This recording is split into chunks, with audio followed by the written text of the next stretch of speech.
Eh bien, bonjour à toutes et à tous, j'espère que vous avez la forme. Je suis très content de vous retrouver aujourd'hui pour vous parler de comment Leia Organa a créé la résistance. Alors déjà, il faut contextualiser la situation pour bien comprendre. On est en l'an 28 après la bataille de Yavin, soit 24 ans après l'épisode 6.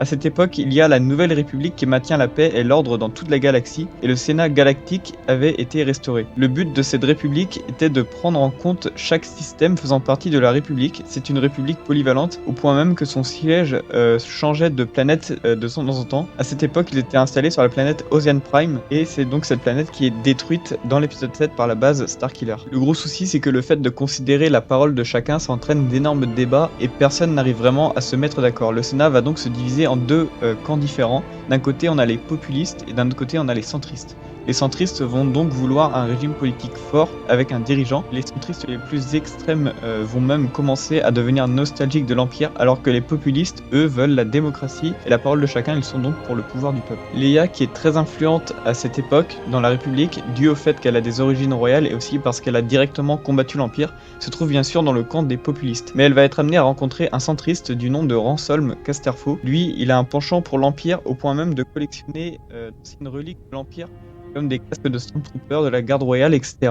En revanche, ce qu'il déteste chez l'Empire, c'est Palpatine et Vador. En fait, ce qu'il aime dans ce régime politique, c'est son fonctionnement en lui-même. C'est pour ça que c'est un centriste, il est pour un régime fort. Mais sa haine de Vador vient du fait qu'il a passé une grande partie de son enfance dans des camps de travaux forcés avec ses parents. Et ses parents ont été assassinés par Vador lui-même, sous ses propres yeux. Donc vous comprenez pourquoi il détestait tant le Seigneur Sith. Leia et Ransolm vont donc devoir faire équipe pour enquêter sur un cartel de Nikto, dirigé par le gangster Rin Rivindi. Au début de leur relation, ils vont avoir énormément du mal à s'entendre, notamment parce que Leia déteste le fait qu'il admire l'Empire, mais au fur et à mesure, ils vont réussir à trouver un terrain d'entente et devenir de véritables amis, notamment à partir du moment où Ransolm va lui expliquer à Leia qu'il déteste Vador, pourquoi, etc., et à quel point son enfance a été horrible. En poursuivant leur enquête, ils vont découvrir qu'il y a quelque chose de bien plus grand derrière le cartel de Rin Rivindi. Ils vont découvrir toute une organisation paramilitaire, énormément de vaisseaux, d'hommes, d'armes regroupés sur des planètes cachées, et ce genre d'organisation, il y en a plusieurs éparpillés sur des planètes cachées de la galaxie.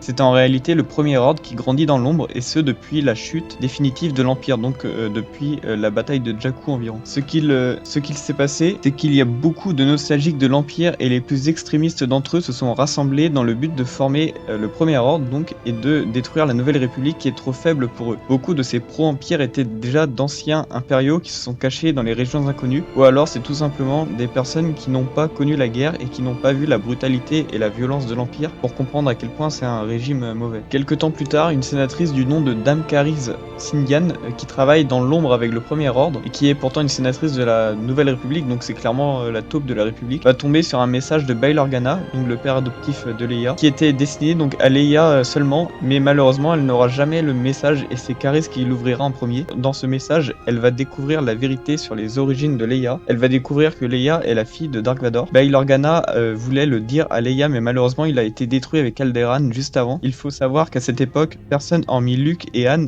et peut-être Lando, n'était au courant des origines de Leia. Même Ben Solo ne le savait pas. Les parents retardaient le plus possible le moment de lui annoncer. Cariz va donc parler à Ransolm, et quand il va l'apprendre, il va être tellement choqué qu'il va l'annoncer devant tout le Sénat de la Nouvelle République. Malgré la forte amitié qu'il avait nouée avec Leia, il ne va pas pouvoir s'empêcher de l'annoncer. Sa haine de Vador était tout simplement plus forte que son amitié avec Leia. Cette révélation va détruire Leia, elle va perdre toute son influence politique et plus personne ne va lui faire confiance. Les seules personnes qui vont rester avec elle sont ceux qui la connaissaient vraiment, comme Han, Lando, Wedge Antilles et d'autres amis politiques. Le gros souci, c'est par rapport à Ben Solo qui va lui l'apprendre via l'holonet, ce qui va le traumatiser et il va en vouloir à ses parents pour lui avoir caché la vérité pendant si longtemps. D'ailleurs, à ce moment-là, la République devait élire un premier sénateur et Leia était la première candidate à ce poste. Mais après cette révélation, elle va complètement se faire détrôner. Ransolm, quant à lui, va peu à peu regretter d'avoir réagi aussi vite, surtout quand il a vu comment Leia avait été détruite. Le truc, c'est qu'au début, il a cru se faire manipuler par la fille de Dark Vador, et il va comprendre qu'en réalité, elle n'a jamais eu de mauvaises intentions et qu'elle était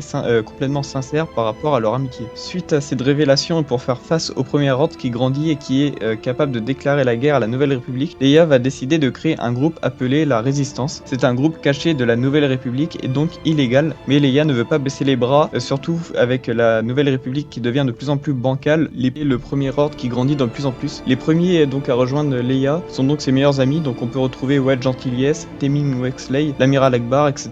Pour ce qui est de Ransolm, lui il sera accusé à tort et condamné à la peine de mort pour avoir planifié une attaque terroriste. Finalement il arrivera à s'en sortir, mais à l'époque de la postlogie, il va être arrêté par le Premier Ordre comme étant un opposant politique et replacé dans les camps de travaux forcés. C'est la redescente aux enfers pour lui.